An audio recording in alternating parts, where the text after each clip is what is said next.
Lanjut dari pembahasan modul 6, kita lanjut ke modul 7, yaitu Ethernet Frame, enkapsulasi Ethernet.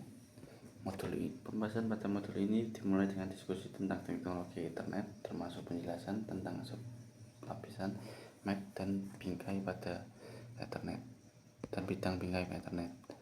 Ethernet merupakan salah satu dari dua teknologi LAN yang digunakan saat ini. Yang lainnya adalah LAN, wireless LAN, WLAN. Ethernet menggunakan komunikasi kabel, termasuk kabel twisted pair, sambungan satu optik, dan kabel koaksial. Ethernet beroperasi pada lapisan tautan, data, dan lapisan fisik.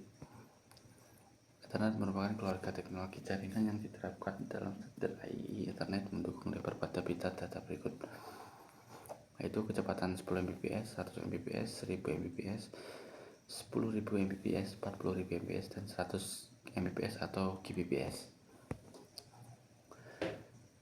Seperti yang ditunjukkan pada gambar, standar Ethernet mendefinisikan protokol layer dan teknologi layer 1. Lalu ada sublapisan tautan data.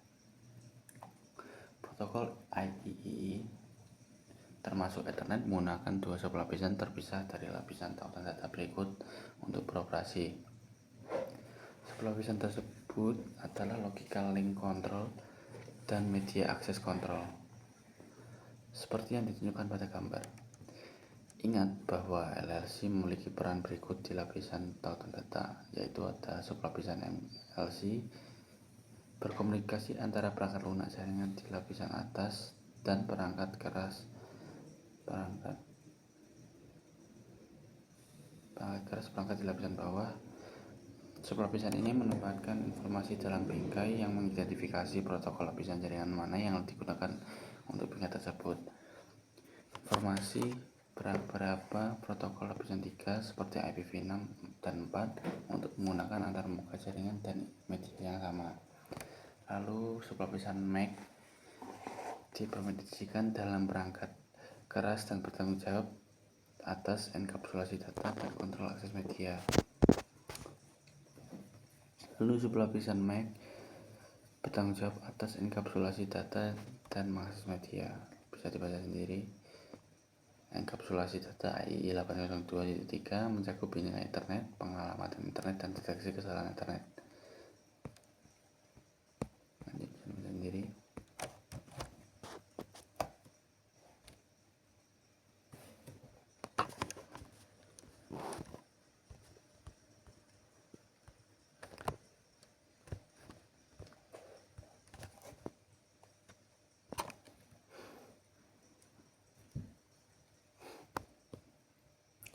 Lanjut ke 27.21, MAC address dan hexadesimal. Dalam jaringan, alamat IPv4 dipresentasikan menggunakan sistem bilangan desimal basis 10 dan sistem bilangan biner basis 2. Alamat IPv6 dan alamat Ethernet dipresentasikan menggunakan sistem bilangan hexadesimal basis 16. Untuk memahami hexadesimal, pertama-tama Anda harus memahami biner dan desimal. Lanjut ke desimal. Biner setara 0 sampai hexadesimal. Lalu setara desimal, biner, dan hexadesimal terpilih.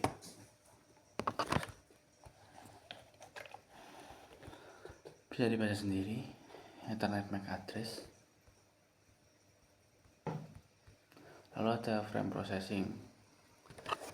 Pada setiap operasi dan NIC PC Pro modern, alamat MAC dapat diubah melalui perangkat lunak. Hal ini berguna saat mencoba mengakses jaringan yang difilter berdasarkan BIA. Akibatnya memfilter atau mengendalikan lalu lintas dan berdasarkan alamat MAC tidak lagi sama sebelumnya. Saat komputer dinyalakan, NIC menyalin alamat MAC dari ROM ke RAM saat perangkat meneruskan perusan ke jaringan Ethernet. Header Ethernet menyertakan hal berikut. Alamat MAC sumber, ini adalah alamat MAC dari NIC perangkat sumber, dan alamat MAC tujuan, ini adalah alamat MAC dari NIC perangkat tujuan.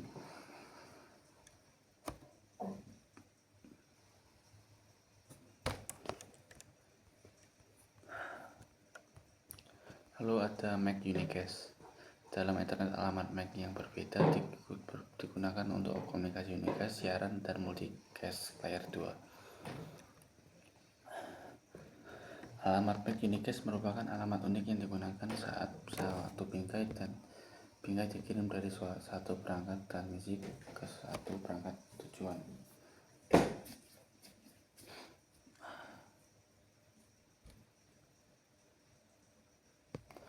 Dalam contoh yang ditampilkan dalam animasi, sebuah host bisa dibaca sendiri.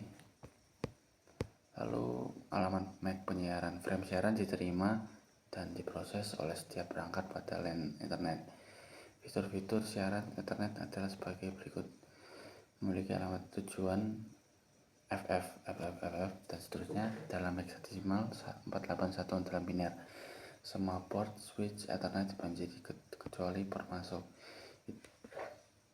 Itu tidak diteruskan oleh router. Bisa dibaca sendiri.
Lanjut ke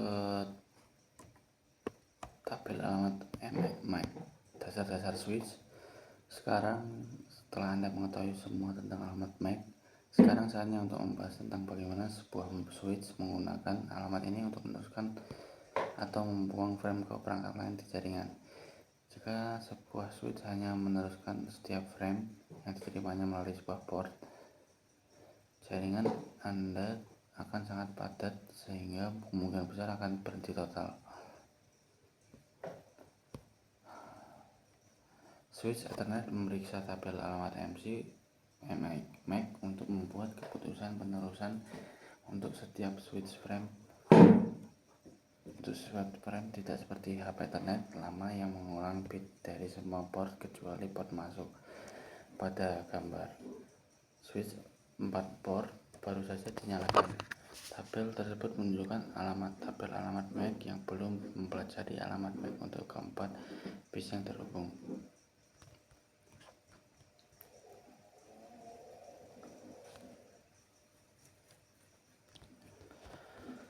Selanjutnya bisa dibaca sendiri.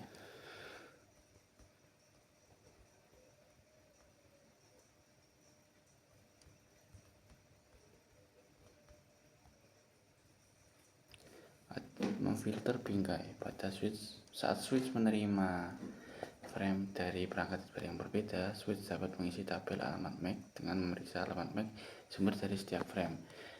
Saat tabel alamat MAC switch berisi alamat MAC tujuan, switch dapat menyaring frame untuk meneruskannya ke satu port. Berikut gambarnya. Lalu ini adalah videonya, dan ini video. Lalu aktivitas switch.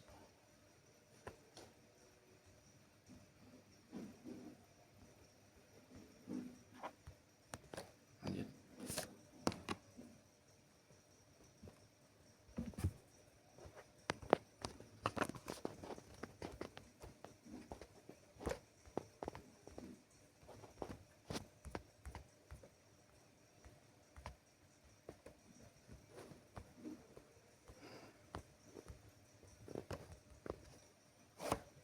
Maaf, tunggu jaringannya sedikit buruk untuk translate materinya.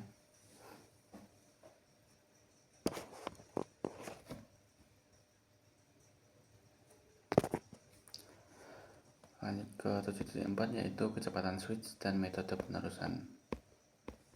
Seperti yang dipelajari di topik sebelumnya, yaitu switch menggunakan tabel alamat MAC untuk menentukan port mana yang akan digunakan untuk meneruskan frame. Dengan switch Cisco sebenarnya ada dua metode penerusan frame dan ada alasan bagus untuk menggunakan salah satunya, tergantung pada situasinya. Switch menggunakan salah satu metode penerusan berikut untuk mengalihkan data antara port jaringan, yaitu pengalihan penyimpanan dan penerusan dan peralihan cut-through. Keuntungan besar dari pengalihan penyimpanan dan penerusan adalah ia menentukan apakah suatu bingkai memiliki kesalahan sebelum menyebarkan bingkai tersebut. Ketika kesalahan terdeteksi dalam bingkai, saklar membuang bingkai tersebut. Membuang bingkai yang memiliki kesalahan mengurangi jumlah lebar pita yang dikonsumsi oleh data yang rusak. Berikut adalah gambarnya, animasinya. Lalu peralihan cut-through. Dalam peralihan cut-through, saklar bertindak atas data segera setelah diterima. Bahkan jika transmisi belum selesai, saklar menyimpan sebagai frame untuk membaca alamat MAC tujuan sehingga dapat menentukan ke port mana data harus diteruskan. Alamat MAC tujuan terletak di 6 byte pertama frame setelah pembukaan. Saklar mencari alamat tujuan di tabel pengalihannya, menentukan port antarmuka keluar dan meneruskan frame ke tujuan melalui port saklar yang dituju. Saklar tidak melakukan pemeriksaan kesalahan apapun pada frame. Lanjut, terdapat dua varian peralihan cut-through, yaitu fast forward switching yang menawarkan tingkat latensi terendah. Fast forward switching segera meneruskan paket setelah membaca alamat tujuan. Karena fast forward paket switching mulai meneruskan sebelum seluruh paket diterima, mungkin ada kalanya paket diteruskan dengan kesalahan. Lanjut, ada peralihan bebas fragmen. Dalam peralihan bebas fragmen, saklar menyimpan 64 byte pertama dari bingkai sebelum meneruskan. Peralihan bebas fragmen dapat dilihat sebagai kompromi antara peralihan penyimpanan dan teruskan peralihan maju cepat. Alasan peralihan bebas fragmen hanya menyimpan 64 bytes pertama dari bingkai adalah karena sebagian besar kesalahan dan pertabrakan jaringan terjadi pada selama 64 byte pertama. Lanjut, bisa dibaca sendiri. Buffering memori pada switch. Bisa dibaca sendiri metode penyanggaan memorinya. Itu ada metode memori berbasis port dan memori bersama. Lalu pengaturan duplex dan kecepatan. Ada dua jenis pengaturan duplex yang digunakan untuk komunikasi pada jaringan internet, yaitu duplex penuh dan half duplex. Full duplex, kedua ujung koneksi dapat mengirim dan menerima secara bersamaan, dan yang half duplex hanya satu ujung yang dapat mengirim pada satu waktu, jadi secara bergantian. Negosiasi otomatis adalah fungsi otomatis yang terdapat pada sebagian besar switch Ethernet dan NIC. Fungsi ini memungkinkan dua perangkat untuk secara otomatis menegosiasikan kecepatan dan kemampuan duplex terbaik. Pada gambar di bawah bisa dibaca sendiri. Selanjutnya,